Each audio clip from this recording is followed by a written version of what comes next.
Bueno, ¿me escuchan ahora, chicos? Que alguien... Porque recién se me desconectó. Paola, ¿vos me escuchás? Sí, doctora, se Sí, sí, escucha. se escucha bien. Ah, perfecto. Bueno. Perfecto, ahí está, em, buen día. Gracias, buen día, buen día.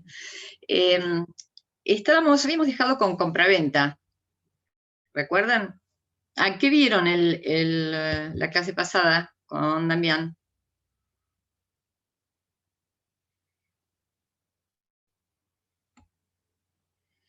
Locación No, con no. Damián no tuvimos.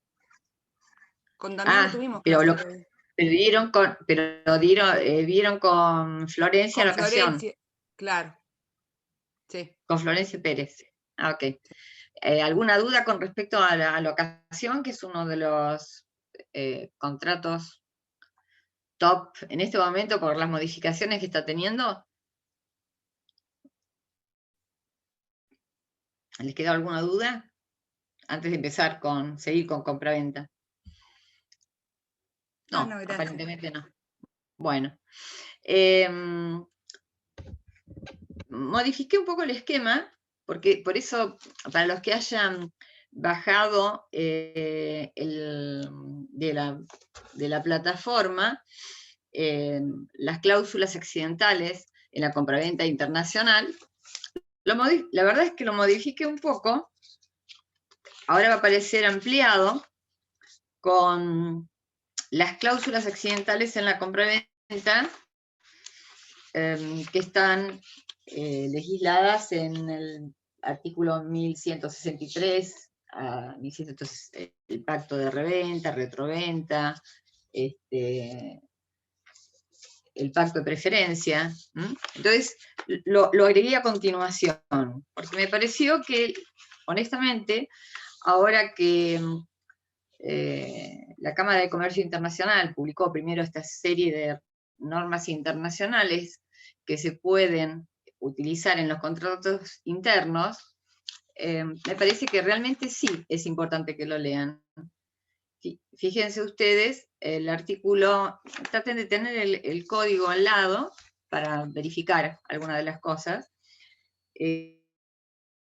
que lógicamente cuando hice esta primera guía, no se había sancionado este código.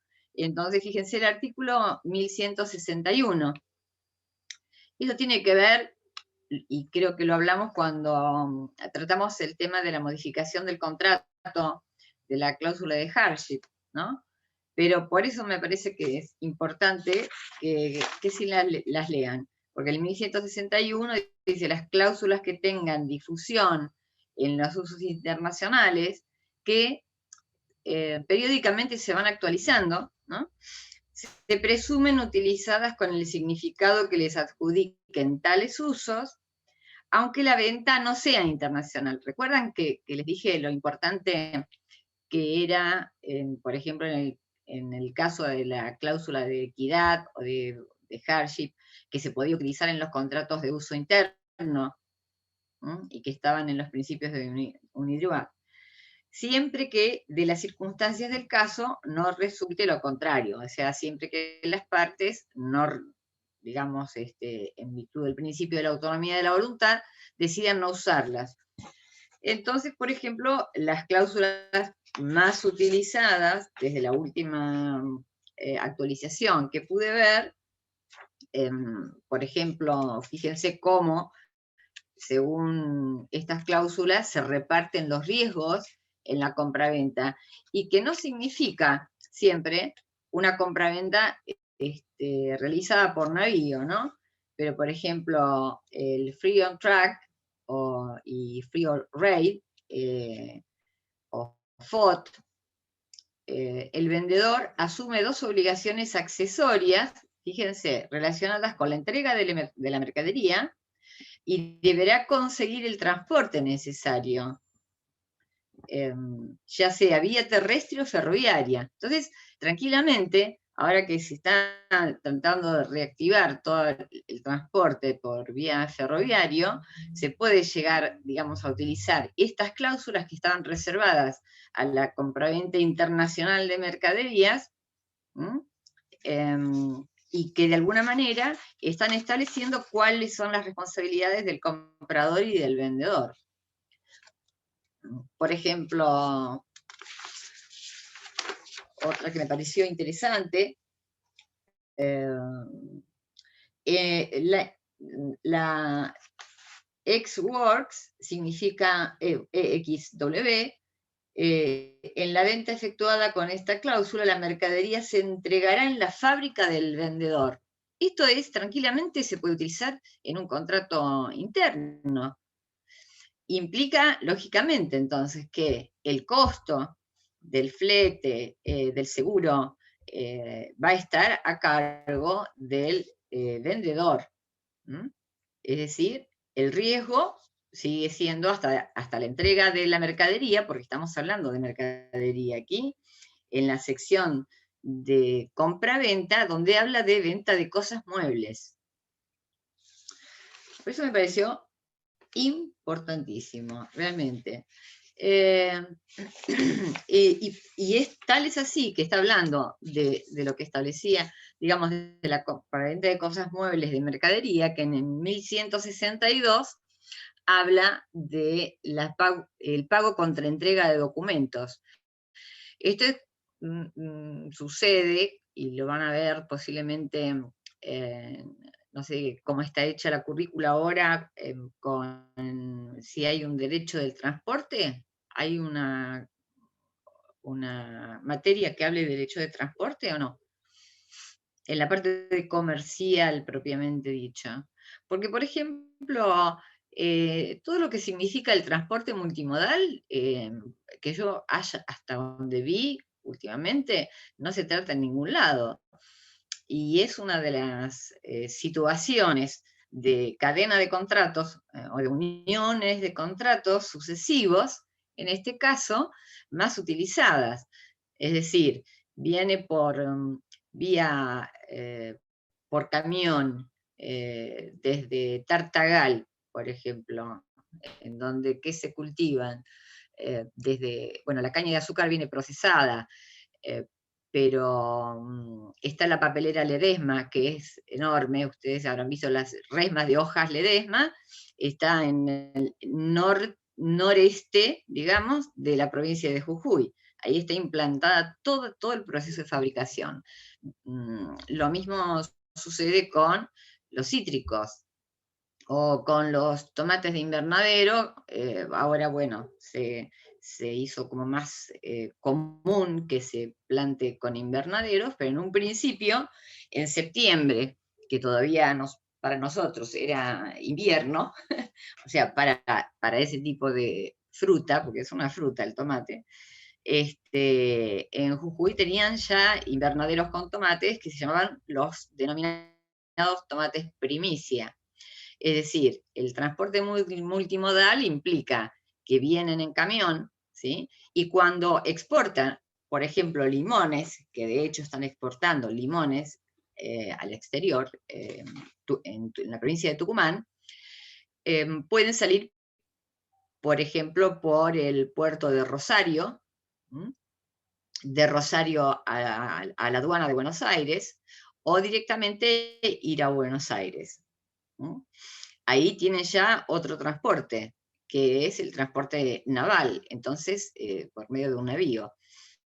O sea, y si el transporte es a un país como por ejemplo Chile, directamente del norte se exporta por la ruta 40, desde la ruta 40, por el paso de Jama, el llamado paso de Jama, a la altura de Tilcara, más o menos, o Purmamarca, por ahí, porque Tilcara está del lado derecho, Purmamarca está del lado de la precordillera.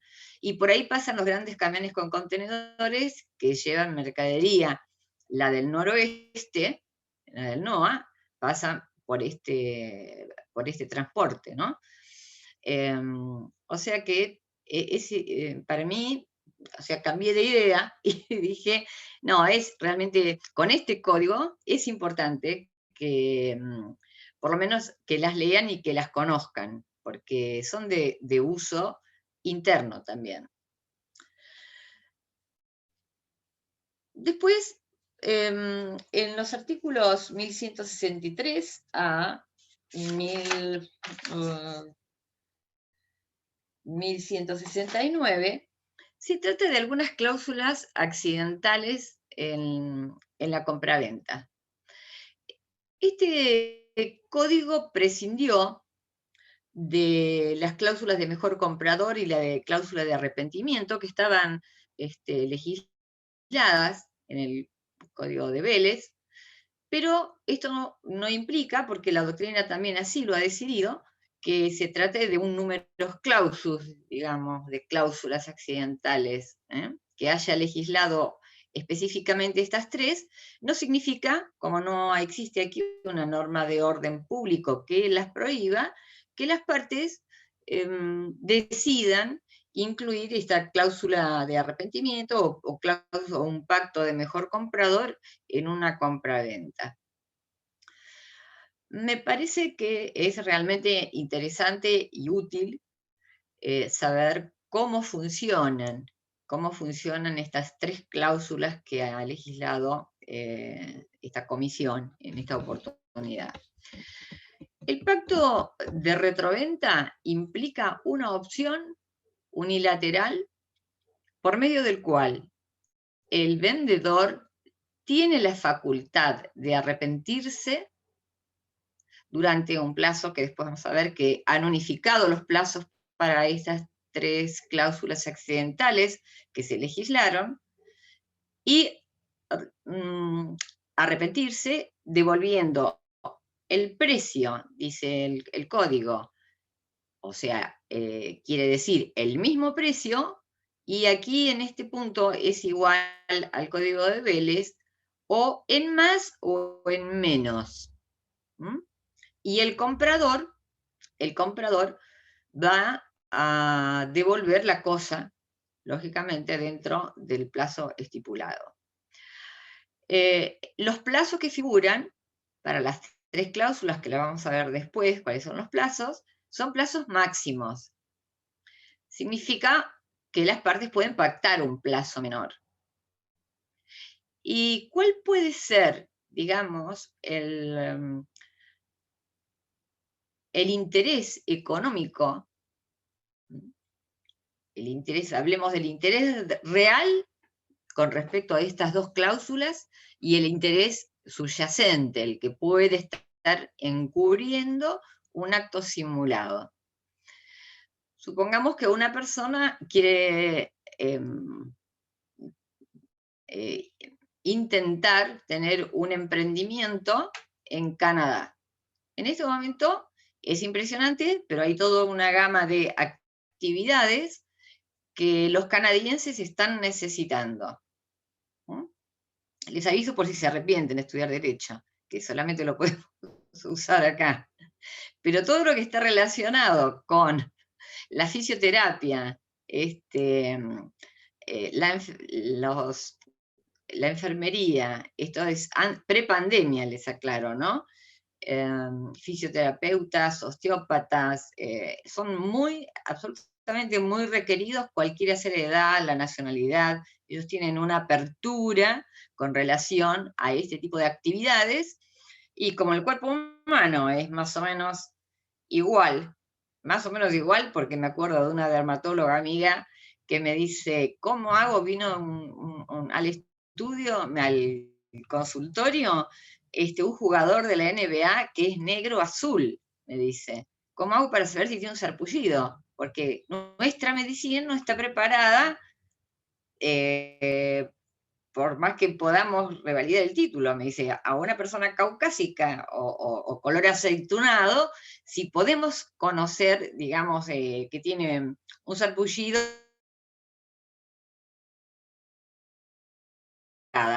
¿no? O cómo es el granito, pero en una persona tan oscura me es imposible.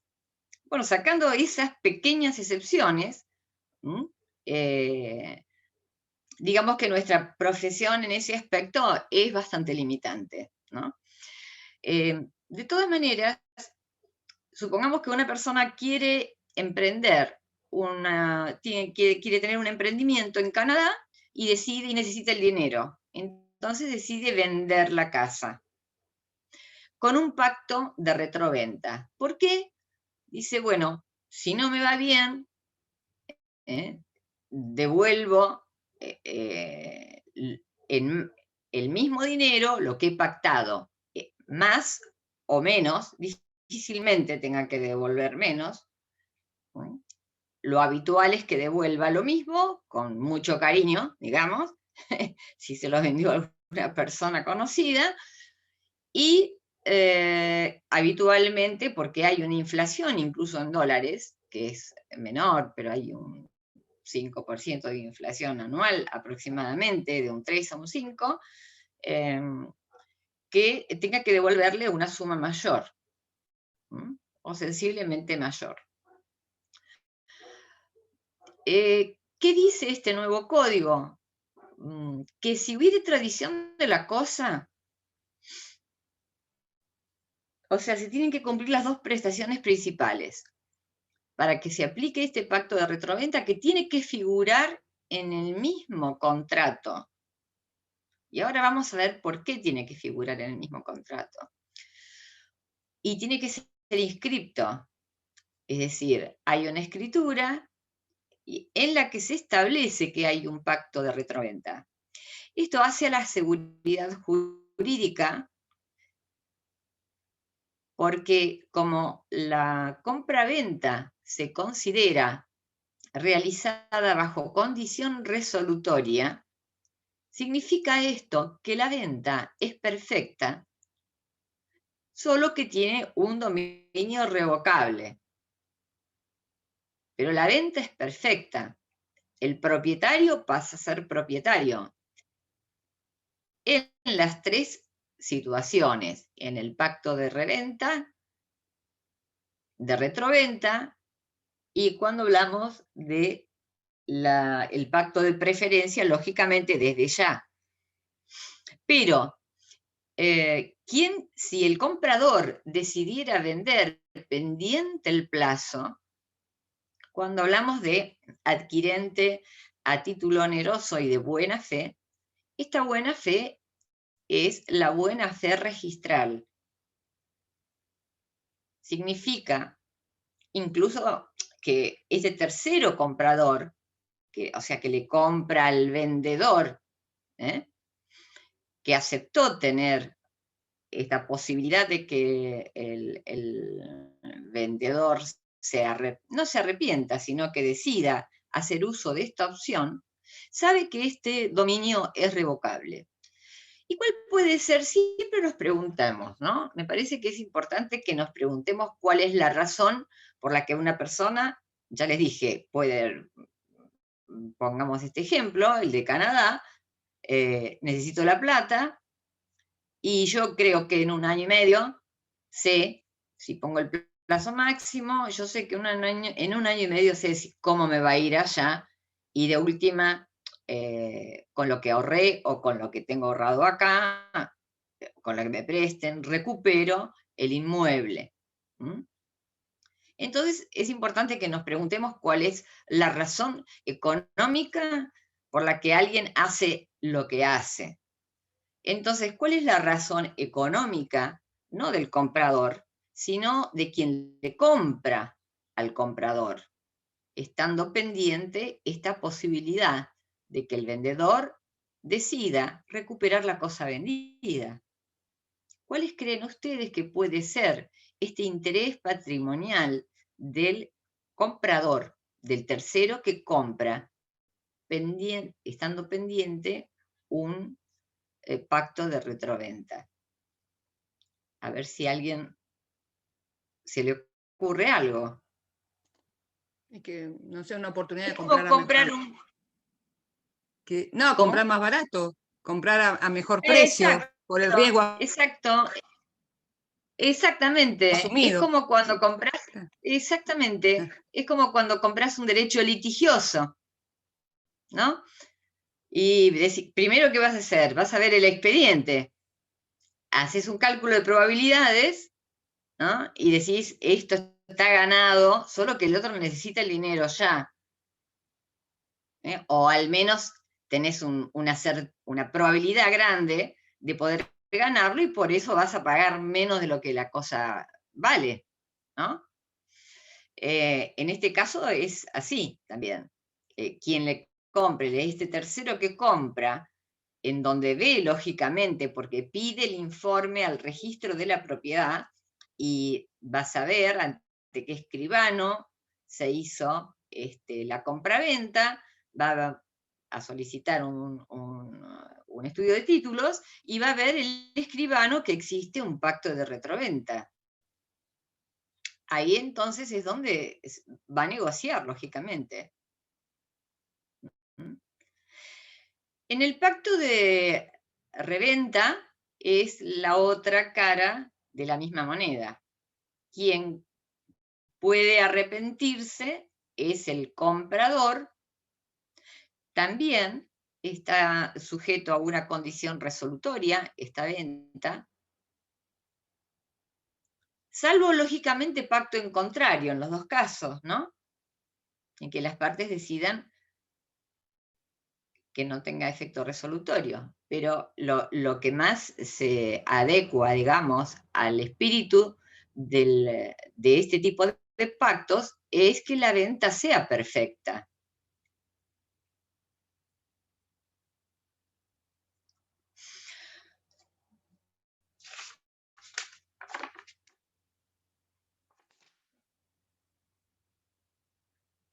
¿Cuál es el plazo máximo? El plazo máximo,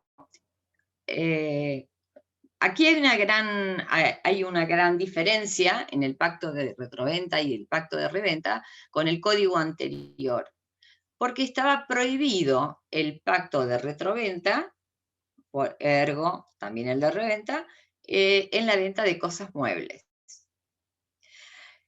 Este nuevo código, que ya la verdad es que tendría que dejar de decir nuevo, ¿no? Porque ya no es tan...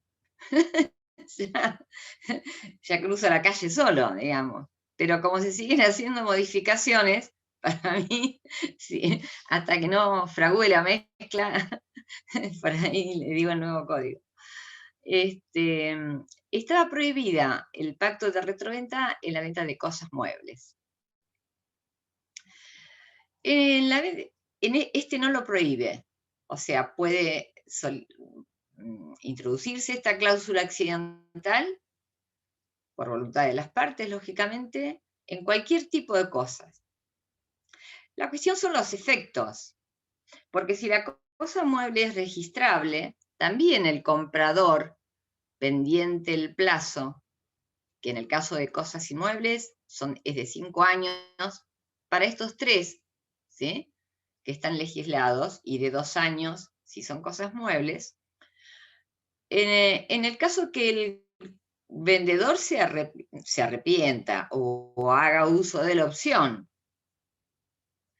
de recuperar la cosa, lógicamente que si es una cosa inmueble, no había problemas porque se inscribía la escritura. En el caso de las cosas muebles registrables, tampoco, porque hay un registro.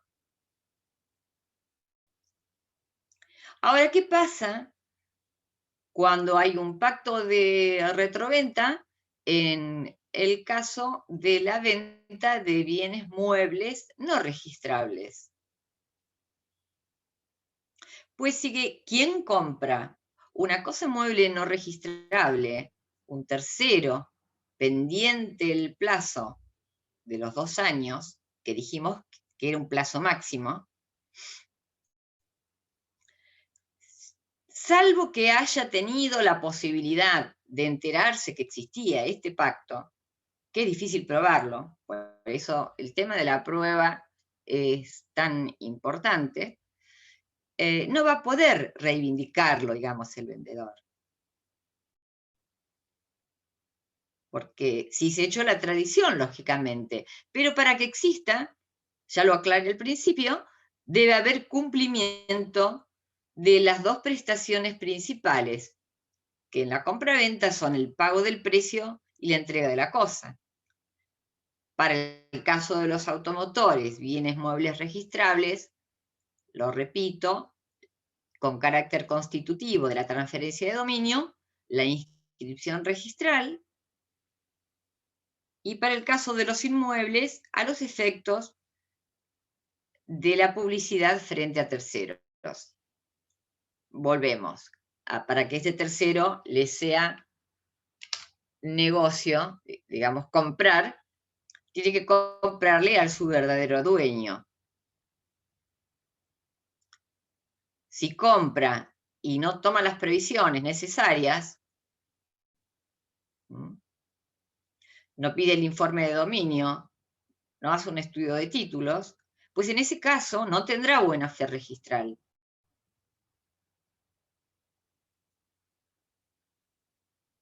Y lógicamente que si el comprador en el pacto de retroventa en vez de vender la cosa, la dona, no será de aplicación tampoco, se aplica a los contratos onerosos. Ahora, este pacto de retroventa siempre fue visto con desconfianza. Y con razón ha sido visto con desconfianza. ¿Por qué les aclaré al principio cuál es el interés legítimo, económico, si hablamos del artículo 9 del Código Civil, que dije atraviesa el principio de la buena fe todas las ramas del derecho? Entonces, si pensamos de buena fe, ¿cuál es el interés? Dimos un ejemplo práctico, ¿no? Ahora, supongamos que quien aparece como comprador es un prestamista privado, ¿sí? Es decir, no está comprando, está encubriendo un negocio por medio de otro, está encubriendo un mutuo o préstamo dinerario mediante un contrato de compraventa, con escritura, incluso con la posibilidad de rescatarlo, y en ese caso tenemos que probar la simulación. Uno de los como se va a hacer una escritura, uno de los puntos para poder probar una simulación, que todo acto jurídico simulado puede ser probado por cualquier medio, perdón,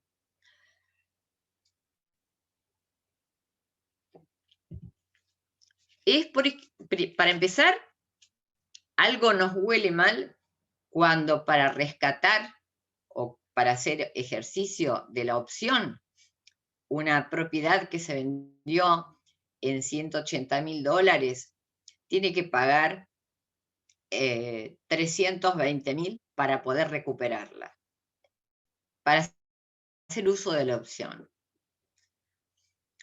Hay dos mecanismos que utilizan los prestamistas privados, y lo utilizan porque las personas no están en condiciones de, en este momento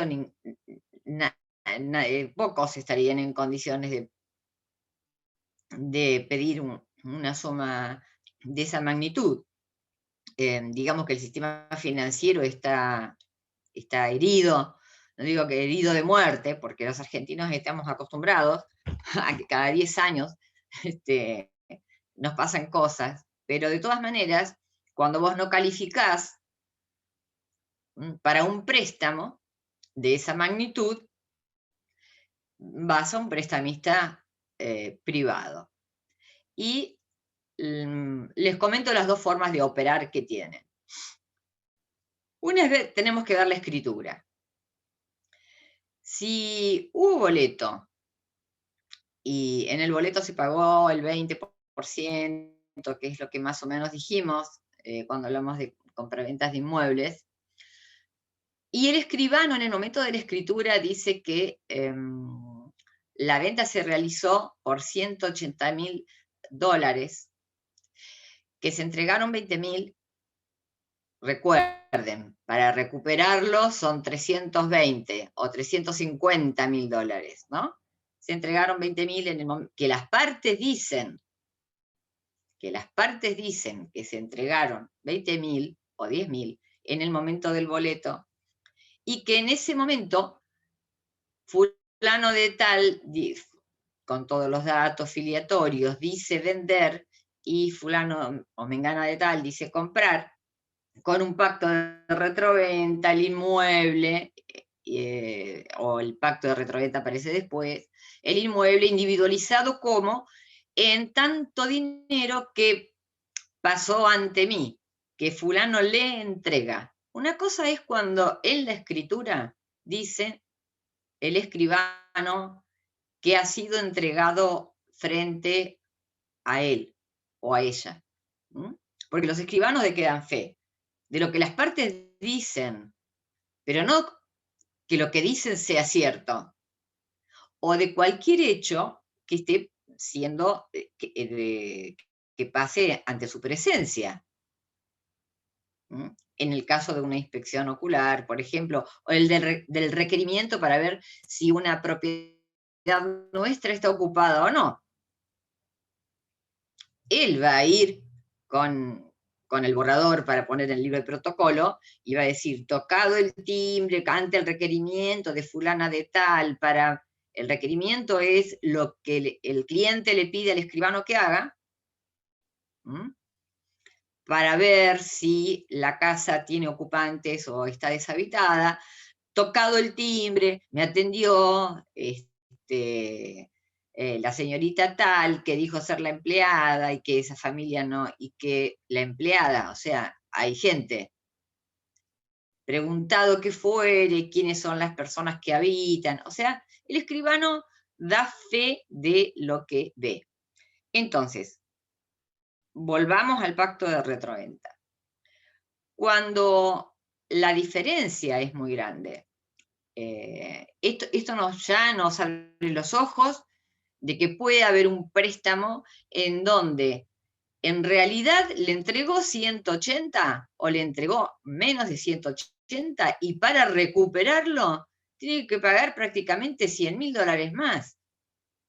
¿Qué serían en este caso? Los intereses que jamás podría pactar en un mutuo dinerario, aunque sea una persona privada que se dedique a prestar dinero. Esta es la primera operatoria, digamos, o forma que utilizan los prestamistas privados usurarios, o sea, con préstamos con intereses exorbitantes. Ahora, puede decir también que para recuperar la cosa le va a pagar los mismos 180.000 o 190, si vamos a poner un plazo de, si tenemos 5 años, el mercado puede variar, y devolviendo $190.000, puede hacer uso de la opción. Aquí también puede estar encubriendo un mutuo usurario.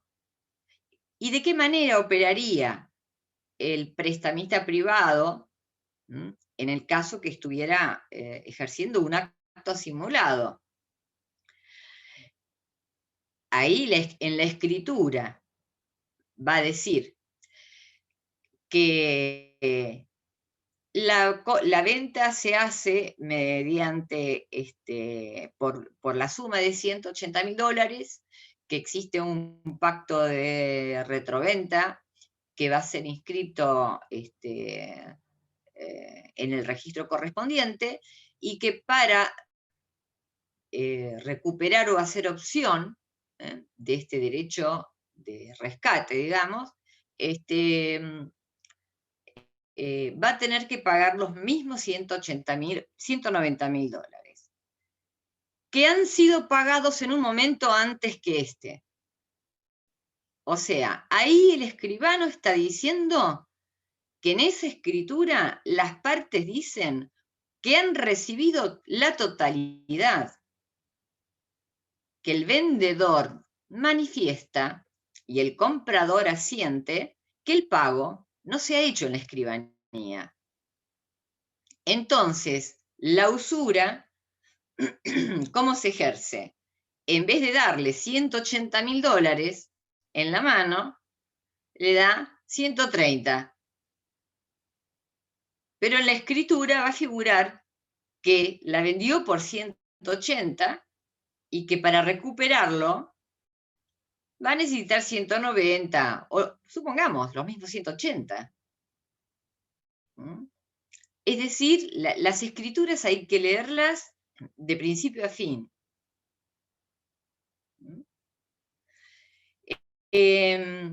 Por eso se lo mira con desconfianza. Ahora, el pacto, ¿alguna pregunta con respecto a esto? ¿Quiénes pueden ejercer el derecho? También es aplicable a la venta de títulos valores.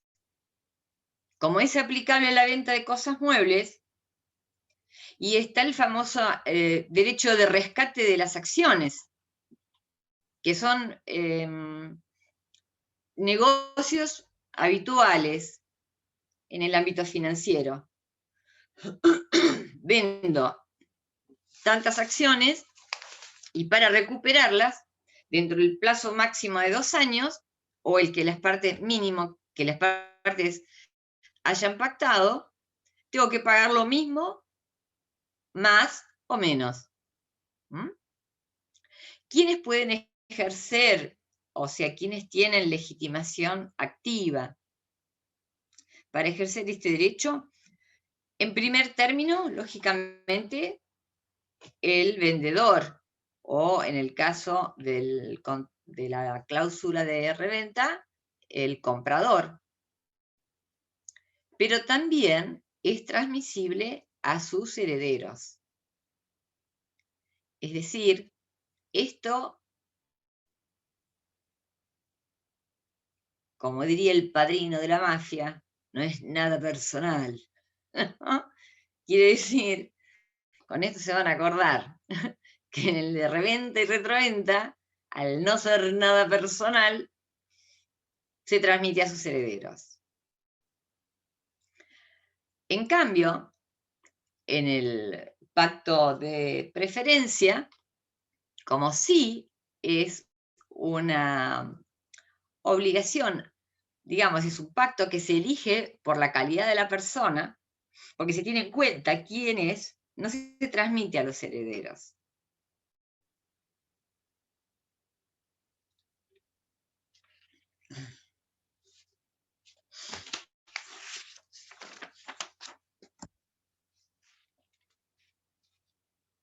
Es decir, que en el pacto, para finalizar esto del pacto de reventa y retroventa, hay una frasecita que me gustó de la doctora Noemí Nicolau, que expresa que estamos ante una cláusula accidental, ¿sí?, de carácter potestativo.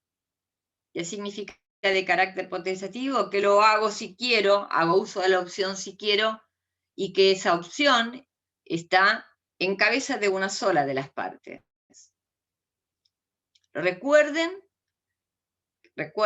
que se tienen que haber cumplido las dos prestaciones principales.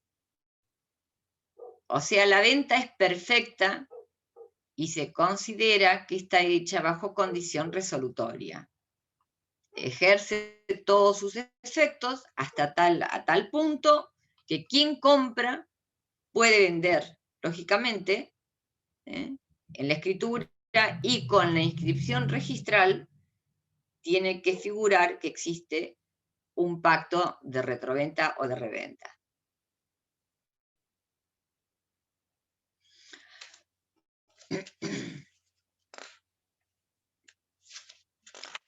En el caso del pacto de preferencia, El artículo 1165 lo regula y dice que es aquel por el cual el vendedor confiere al vendedor el derecho personal e intransferible de recuperar la cosa con prelación a cualquier otro adquirente si el comprador decide venderla. Aquí la opción. Yo vendo la casa de mi abuela, vamos al mismo hombre que se fue a Canadá a probar suerte. Necesitaba la plata, ¿sí? Se la vende justamente a una persona, la casa, que no le es indiferente, lógicamente, y si el comprador decide vender la casa, dice que yo como sé que para vos tiene un valor afectivo, vamos a poner un pacto de preferencia. Yo no sé si la voy a vender, pero sí la vendo, si la vendo,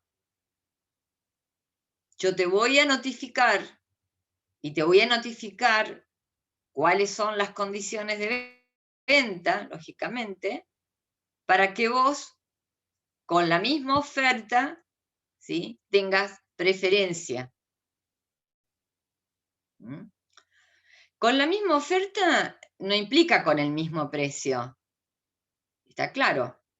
Porque si yo notifico por un medio fehaciente, como todos ya lo tenemos incorporado, esto de que notificar no es llamar por teléfono, sino mandar básicamente una carta de documento, es el medio más utilizado, y alguien me ofrece comprarme la casa, o yo pongo en venta la casa a $180.000 y ofrecen comprármela al contado,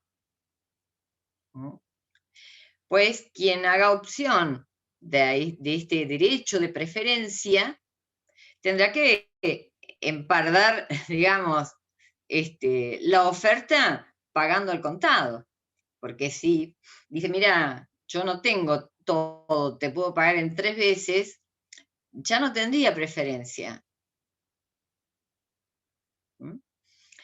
Con el Código de Deberes se generaban situaciones complejas para el caso que la venta se hiciera por medio de una subasta, ¿no?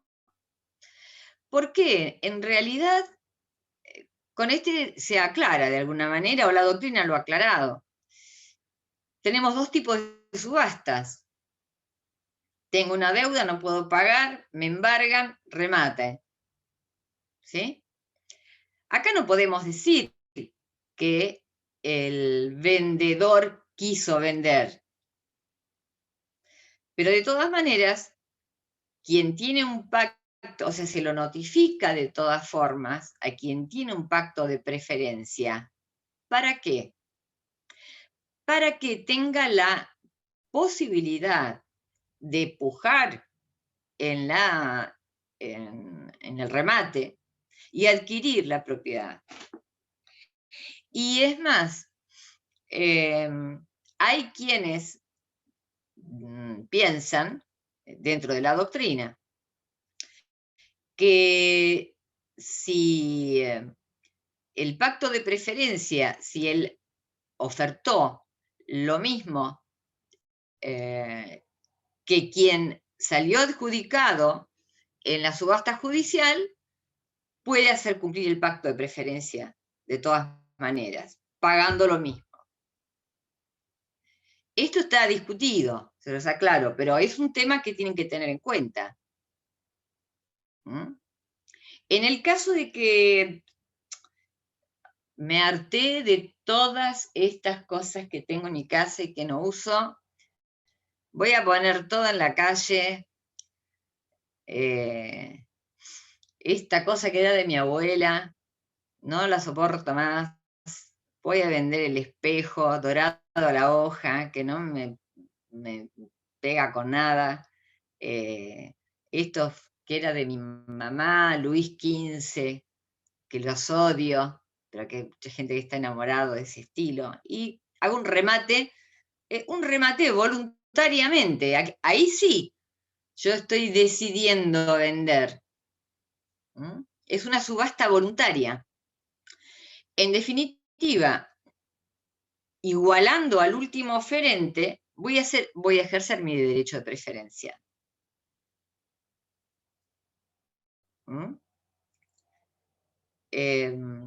La cuestión es que tengo que notificar el día y la hora donde se va a realizar la subasta. Ven que aquí estamos hablando de venta de cosas muebles. De todas maneras, también podría ser un inmueble. Entonces,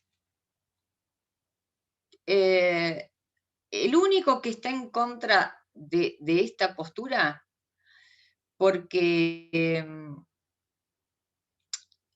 la mayor parte de la doctrina dice que si los terceros hubieran tenido de alguna manera conocimiento de este pacto de preferencia, aún en la subasta, digamos, podría serles oponible el pacto de preferencia. Y el doctor Guayar, que no sé si ustedes lo han oído nombrar, el doctor Guayar es actualmente, supongo que seguirá siendo, camarista en la provincia de Tucumán, pero fue presidente del Superior Tribunal de Justicia de la provincia de Jujuy. Muchos años, más creo que de camarista, ¿no? Y tiene dos obras, su obra de tesis doctoral fue, que nosotros recuerdo cuando teníamos que estudiar obligaciones, o teníamos un problema con el código anterior sobre el Amora, la obra importante porque fue su tesis doctoral. No había nada que no estuviera contemplado en el libro del doctor Ernesto Guayar sobre la mora. Pero también escribió sobre compra-venta y sobre boleto de compra-venta. Escribió mucho. O sea, es una persona que ha escrito y es prolífico y una mente que se formó con López de Zavalía, porque estudió en Tucumán, así que era un filtro López de Zavalía, y aparentemente después me enteré que era el ogro, ¿no? Pero bueno, Guayar, lo van a ver en algunos de mis guías, no está de acuerdo en que si los terceros han tenido conocimiento de otra manera, puede hacerse valer el pacto de preferencia. Es, al menos hasta ahora, el único que está en disidencia. Y es intransferible. Ahora vamos a... Esto igual se los voy a poner en la plataforma, ¿no? Ya le digo, voy a tener que sacar para los que imprimieron solamente las cláusulas en la compraventa internacional, que eran 6 páginas, estas son 10 porque le agregué estas cláusulas, que me parecía que tenían que estar juntas en virtud de este artículo 1160, ¿no? Los requisitos que son comunes a todos los pactos,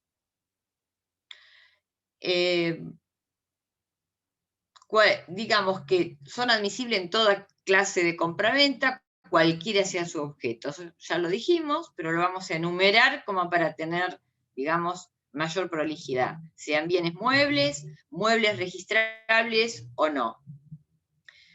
Se admite también en la enajenación de títulos valores, artículo por un precio, acordémonos que siempre es ante un contrato oneroso. Artículo 1124, inciso B, ese se llama pactos de rescate. Los pactos deben figurar, esto acá medio estamos resumiendo, ¿no? Deben figurar en el acto de la compraventa. Esto es importante para su oponibilidad a terceros, lógicamente. El plazo es igual para los 3 pactos que regula el código actualmente: 5 años para los inmuebles, 2 años para los bienes muebles. Yo recuerdo que Borda se planteaba si este pacto, digamos, en donde estaba prohibida para el pacto de retroventa y reventa en la venta de cosas muebles, pero de todas maneras el plazo era mayor también, era de 5 años. No, era igual, era de 5 años. Pero él se planteaba, Borda, el padre, el que falleció, ¿no? ¿A partir de cuándo se contaba? Si se podía contar a partir del boleto o de la escritura. ¿Mm? Para él, para darle, digamos, mayor facilidad o seguridad jurídica, podía contarse a partir del boleto en la medida que el boleto fuera completo. Eso era lo que opinaba Borda, pero lógicamente era una opinión medio discutible, ¿no? Discutible. Y es discutible porque la misma naturaleza del boleto de compra-venta es discutible, según cómo esté confeccionado, que es lo que vamos a ver después. Entonces, tiene que tener publicidad registral. Cumplido el plazo máximo, el dominio se torna irrevocable. O sea, este dominio que estaba sujeto a que la otra parte, por una facultad meramente potestativa, decidiera recuperar la cosa, se vuelve irrevocable. Automáticamente. No hay que pedir una inscripción en el registro, nada.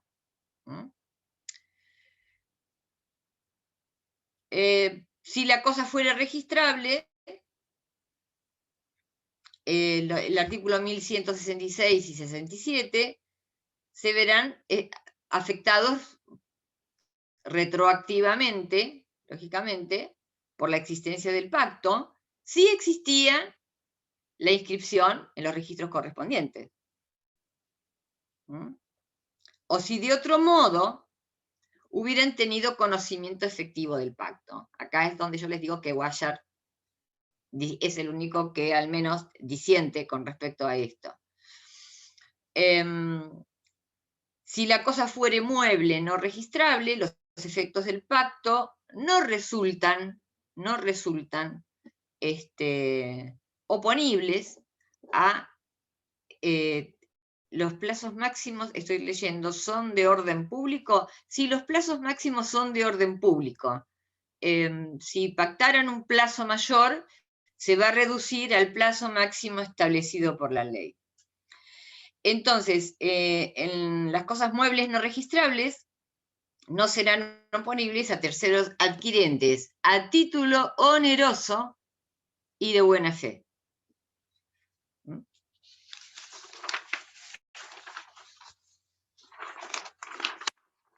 O sea, que ya partimos de la base, entonces, que no se aplica si el comprador en el pacto de retroventa dona la cosa pendiente el plazo, ¿sí? No le va a ser, lógicamente va a poder rescatar, ¿sí?, el vendedor la cosa vendida. Con respecto a esto, chicos, quiero preguntarles si tienen alguna duda. Me interesa que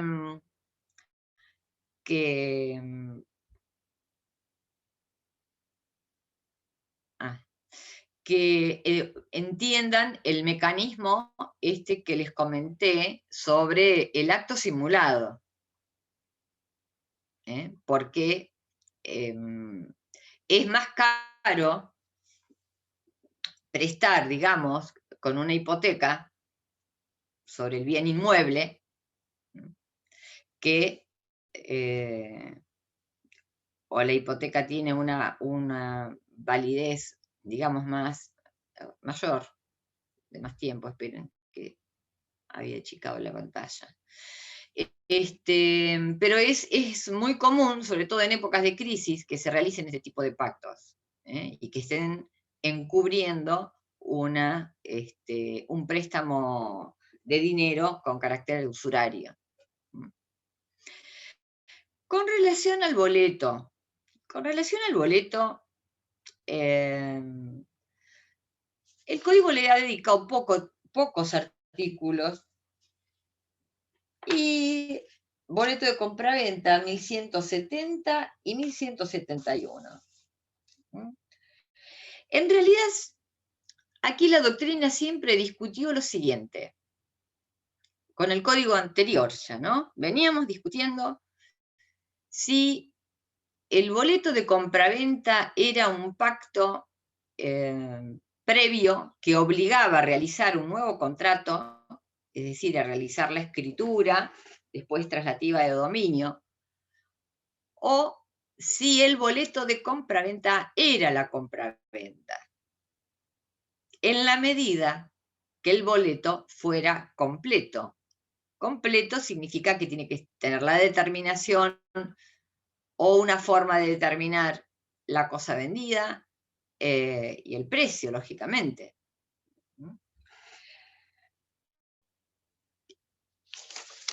El artículo 1184 del Código Derogado hablaba, digamos, fue el que dividió, el que enumeraba todos aquellos actos que tenían que ser hechos por escritura pública, y decía todos aquellas operaciones de transferencia, adquisición de bienes inmuebles, en donde también se interpretaba que regía también para las aeronaves y los buques, tenían que ser hechos por escritura pública. Esto fue lo que dividió a la doctrina, ¿no?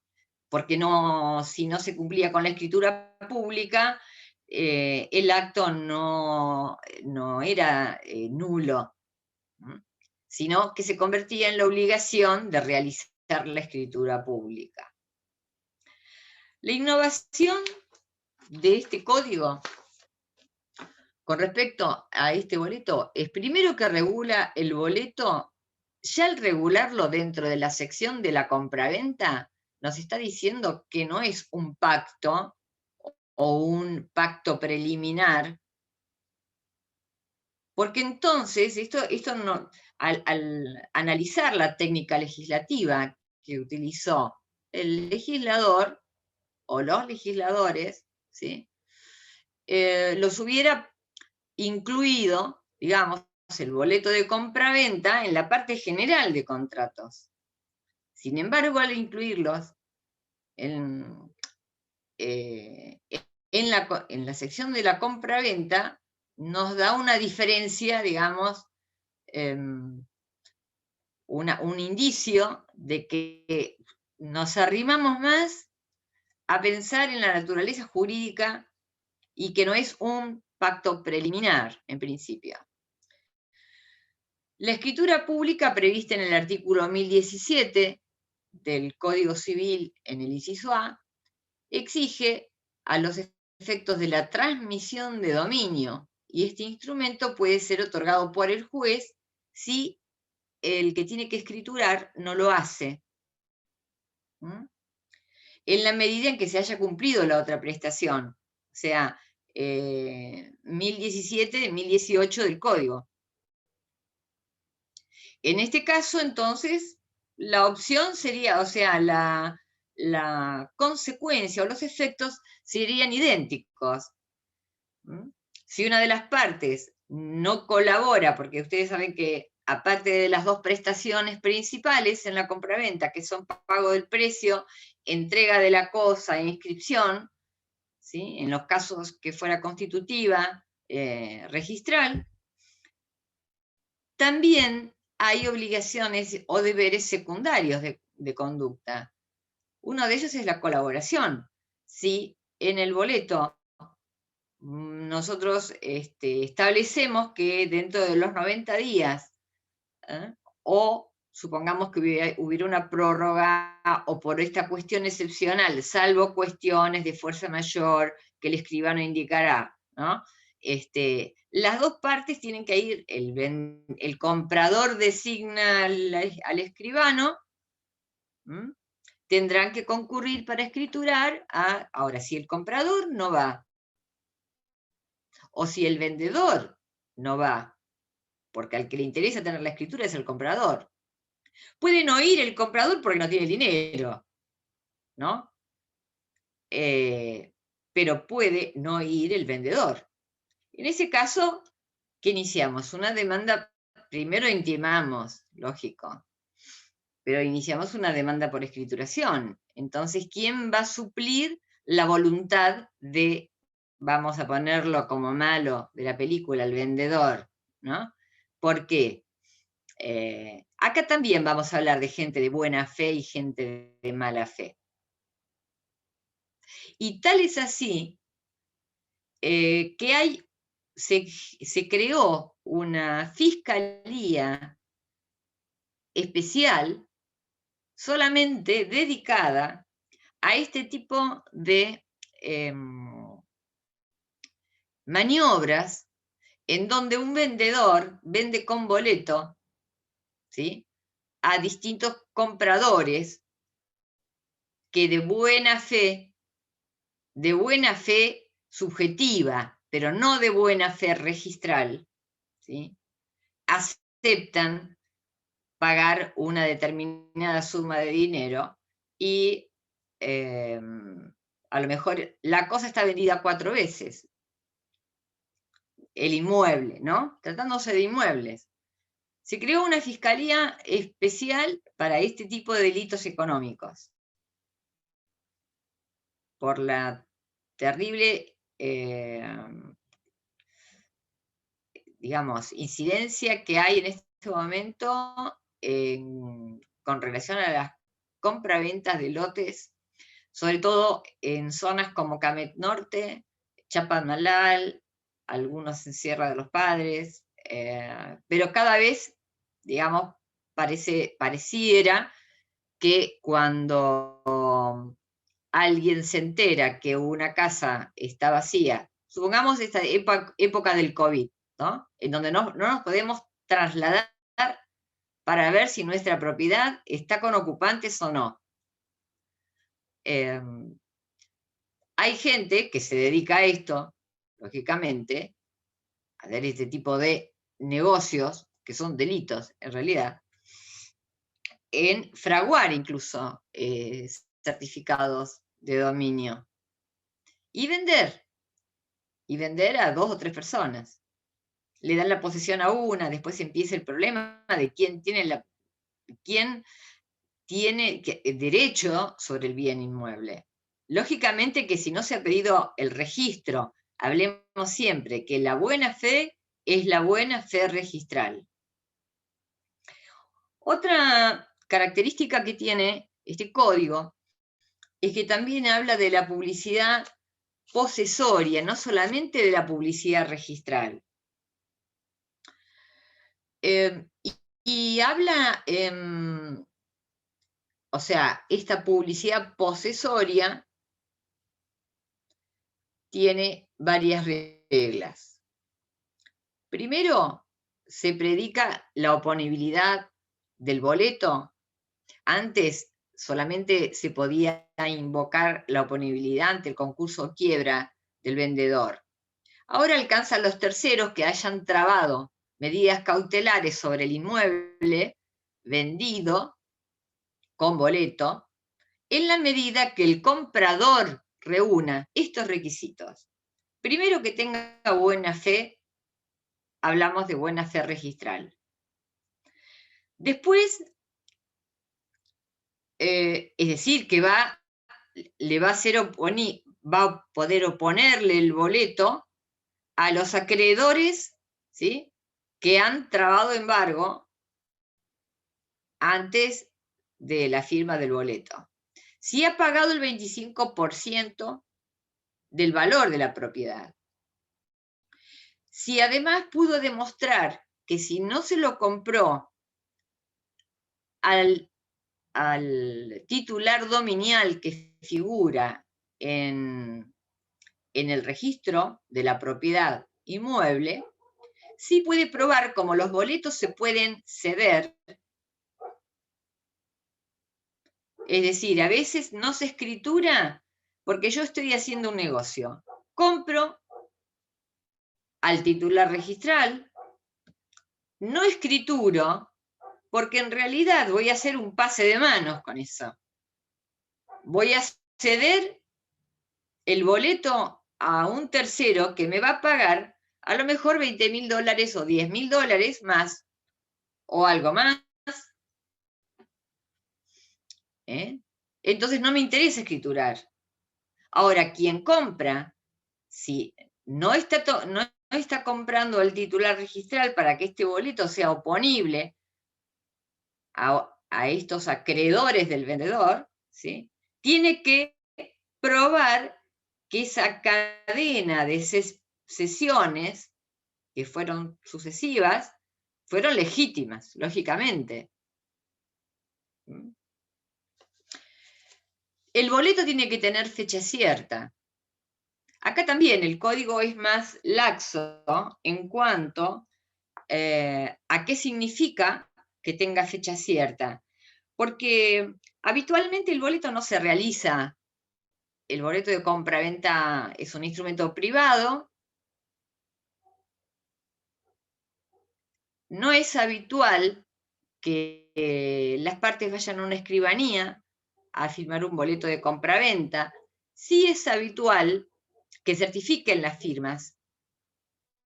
Para certificar las firmas quiere decir que lo pueden hacer en el garage de la casa y van a la escribanía, piden un turno en una escribanía para firmarlo frente al escribano, y que el escribano en su libro de protocolo, que está foliado no es poca cosa, porque significa que no lo pueden haber firmado antes ni después. Ahí está la fecha. Y certifiquen las firmas. En la parte relacionada con actos jurídicos figura, está el artículo 317, habla de fecha cierta, de cuándo un instrumento. El código anterior era como un poco más descriptivo sobre las situaciones que podían dar lugar a la fecha cierta. Por ejemplo, hablaba de la incorporación de un documento en un expediente administrativo o en un expediente judicial, que ya pasaba a ser un instrumento público, y eso le daba fecha cierta. Porque en un expediente administrativo o judicial pasa lo mismo que con el libro de protocolos de un escribano. Después van a venir otros escritos en donde hay un sello con la fecha. ¿Qué quiere decir fecha cierta, entonces? ¿Qué hechos nos va a decir este artículo 317 del Código Civil con respecto a cómo podemos probar, o sea, qué hechos o actos, pero pueden ser hechos también, nos van a indicar que un instrumento tiene fecha cierta? Que tenga fecha cierta implica que no pudo haber sido firmado después. Entonces, si una de las partes, o si se hizo un acto jurídico, un boleto con testigos, fallece y figura, ¿no? Fallece, evidentemente, si para empezar, las partes, comprador y vendedor, si se muere el comprador o el vendedor por boleto, ¿sí?, quedarán obligados sus herederos, digamos, a firmar la escritura, porque se ha pagado a respetar, digamos, ese contrato de compraventa al que le falta terminar con el requisito del modo. Pero si fallecen, salvo que venga del más allá, y para aquellos que creen que la gente puede venir del más allá, nadie puede venir a firmar. La fecha cierta se le va a dar la fecha de fallecimiento. o si fallece el escribano, en donde se ha protocolizado la firma, certificado de la firma, en su libro de protocolo. Esos son todos elementos que tenemos para ver cuándo algo tiene fecha cierta, algún instrumento tiene fecha cierta. ¿Alguna duda con respecto a esto? Es decir,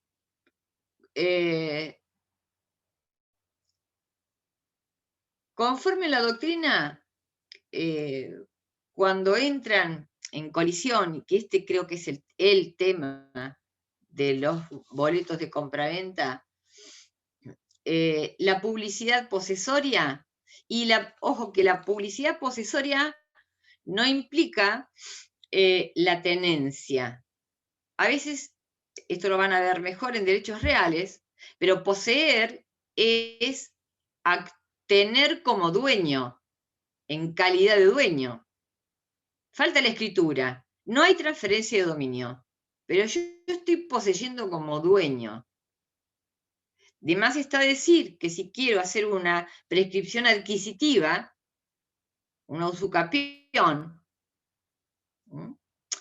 voy a poseer, puede ser, digamos, con título o sin título, una es la prescripción larga, la otra es más corta, pero la posesión tiene que ser en calidad de dueño.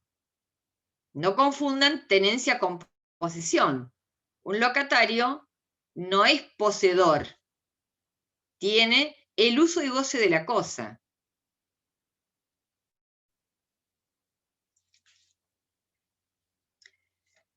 Ante la publicidad posesoria y la publicidad registral inmobiliaria, triunfa la primera en el tiempo, siempre que sea de buena fe. De todas maneras, esa frasecita que va a aparecer es lo que está generando o que puede llegar a generar problemas. También dice la doctora Nicolau que esto está relacionado con la constitucionalización del derecho privado en base al artículo 1 y 2 del Código Civil y Comercial, con respecto a la posibilidad de tener una vivienda digna, cuando es vivienda única, ¿no? Y no es un lote, me refiero, ¿no?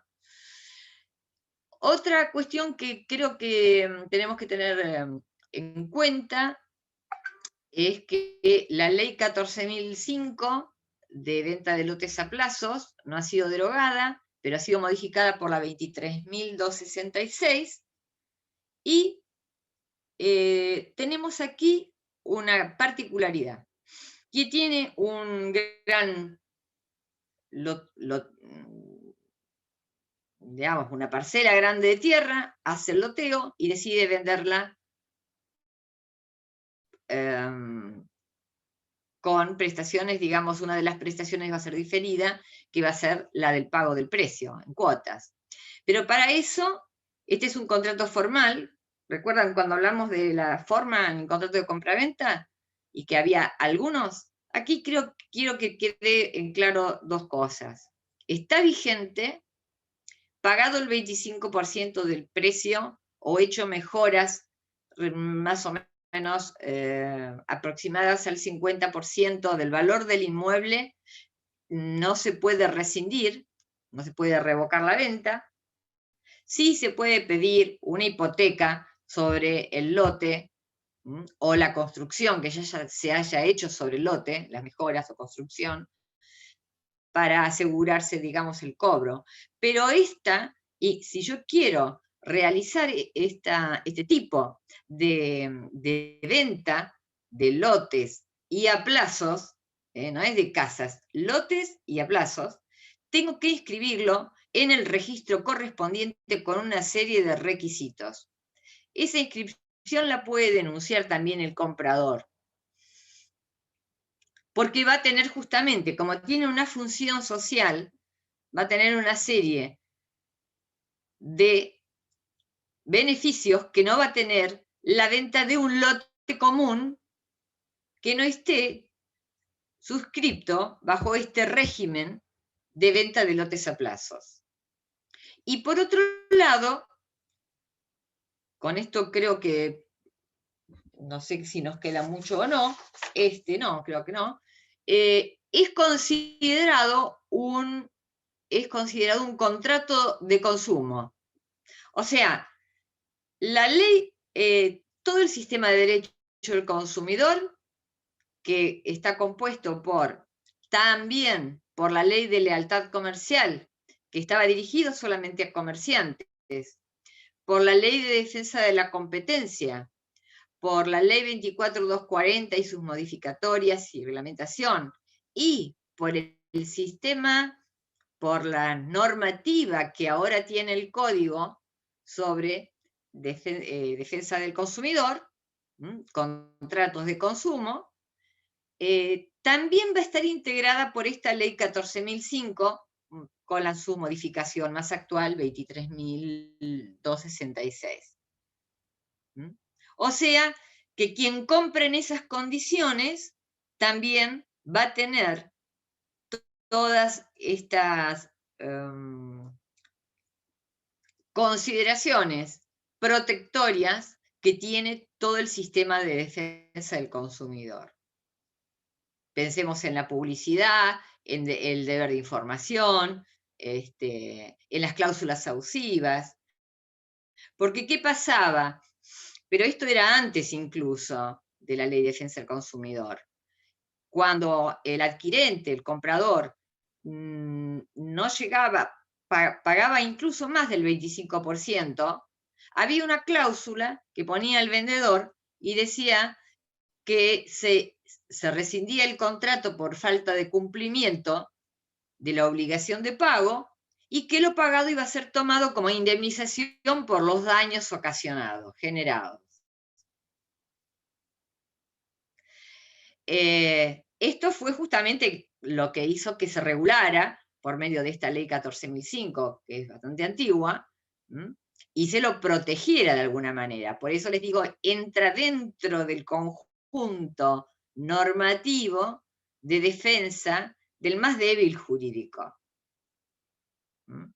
O sea, estamos hablando de compra-venta de lotes y a plazos en un régimen en donde el vendedor tiene que haber inscrito que en el registro correspondiente que él va a comercializar de esa manera. Y pasa a ser un contrato formal en este aspecto. También les voy a subir en la plataforma, no sé si hoy, pero tal vez mañana, suministro. El suministro que estaba ya regulado en el Código Italiano de 1942.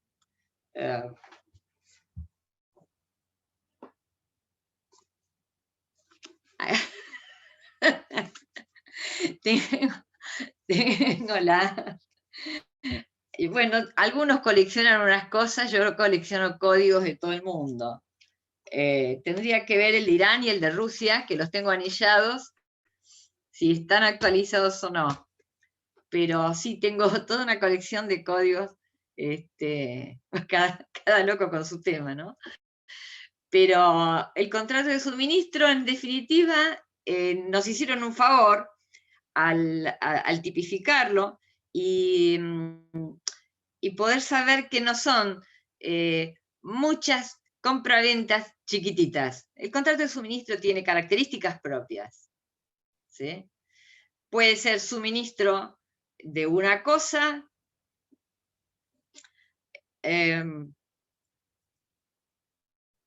o de un servicio. El servicio de catering, creo que se los comenté la vez pasada, ¿no? De todas maneras, es un contrato de larga duración, salvo que las partes estipulen lo contrario, y como todo contrato de larga duración, va a tener sus características propias, y para que una de las partes decida, porque puede, si lógicamente, ante el suministro defectuoso o que la cosa o el servicio no se adapte a lo pactado, lógicamente que una de las partes puede rescindir el contrato, ¿no es cierto? Como se aplican las normas comunes relativas a los contratos, la parte general de contratos y obligaciones, ¿no? Pero, lógicamente, que si no hubiera esa falta de cumplimiento defectuoso y el suministrante, quien contrata el suministro decide rescindir el contrato, aquí van a ver nuevamente dos temas que siguen dando vueltas y que van a seguir dando vuelta por todo el Código Civil. Una son los usos y costumbres, otro es el tema de la buena fe, para que la otra parte, si alguien lo va a rescindir y no ha puesto un plazo, tenga la posibilidad de tomar las precauciones necesarias como para achicar el daño, digamos, ¿no? Eso es algo que en todos los contratos de larga duración se establece como principio básico. Es como una extensión del principio de la buena fe. Así, pero bien prolijito, tal es un contrato cortito, y realmente nos hicieron un gran favor al haberlo legislado, por lo cual es un contrato típico, porque para nosotros antes la discusión era eterna. Según que fuera un servicio o una cosa, eran muchas ventas, o era una prestación. De todas maneras, en materia de interpretación, ante la duda, dice, se va a adoptar el criterio del contrato, como es tan variada la gama de cosas y bienes que se pueden suministrar, se va a interpretar en base al contrato que tenga, digamos, mayor similitud, y cuando hablamos de mayor similitud hablamos también de cuál es el espíritu, ¿no?, de las partes al contratar y la función económica del contrato. Así que, bueno, voy a subir algún contrato tipo de compraventa para que ustedes vean. No sé si hablamos, y con esto creo que terminamos el tema, cuando hablamos de registros, ¿recuerdan? Cuando hablamos de registros de automotores, que en la compraventa el comprador se obliga a transferir el dominio, ¿no? Y hablamos de registro de automotores, de armas, del registro de la propiedad para inmuebles, de máquinas que sean registrables. ¿Qué pasa con el ganado? No sé si lo dijimos. ¿Cómo se prueba la propiedad del ganado? El ganado se divide en ganado, salvo la excepción de los caballos de pura sangre de carrera, que dijimos que tenía carácter constitutivo. El resto, hay un registro especial en donde se divide entre ganado mayor y ganado menor, ¿no? Vacas, caballo, son ganado mayor. Búfalo, no tenemos, pero sí existe una mezcla con cebú en el norte, que no, el ganado mayor, lógicamente, ganado menor son las cabras, las ovejas, todo bichito que te vaya de la rodilla para abajo, digamos, que no sea un ternero recién nacido. El ganado mayor se inscribe y quien es propietario puede inscribir la marca, ¿sí? La marca. Solo que es factible, digamos, es una presunción iuris tantum, que admite prueba en contrario. Y el ganado menor se inscribe mediante la seña, una seña, esas cositas que se le ponen en la oreja, y también tiene la misma presunción iuris tantum.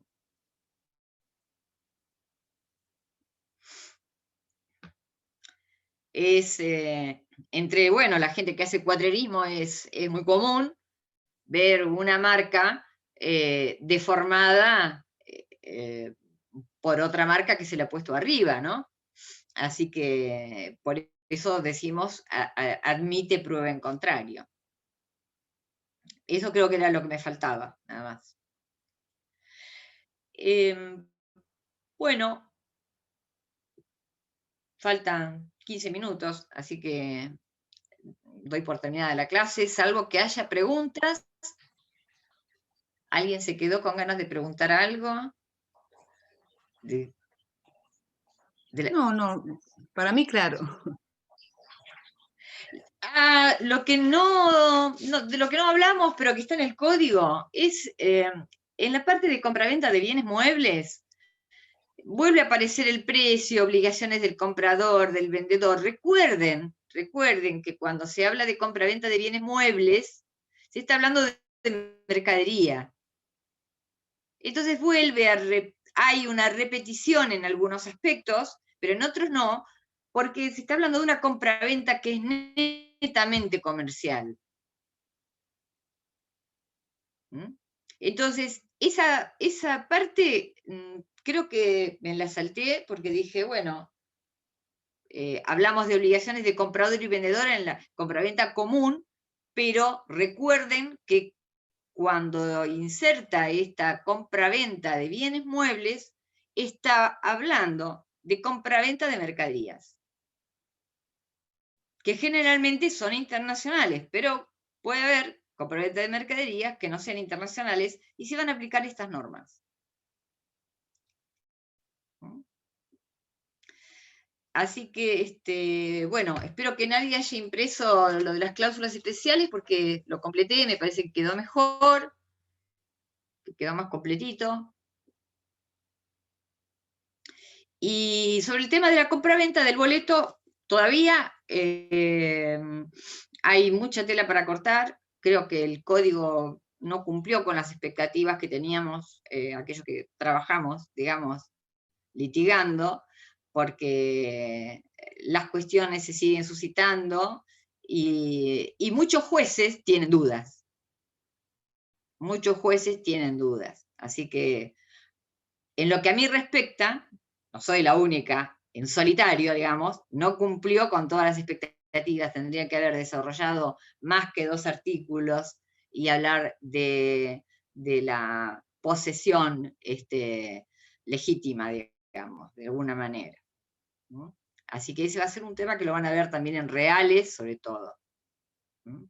Y quien siga penal, bueno, ahí lo va a ver seguro. Así que chicos, bueno, me despido hasta el próximo miércoles. Bueno, muchas gracias.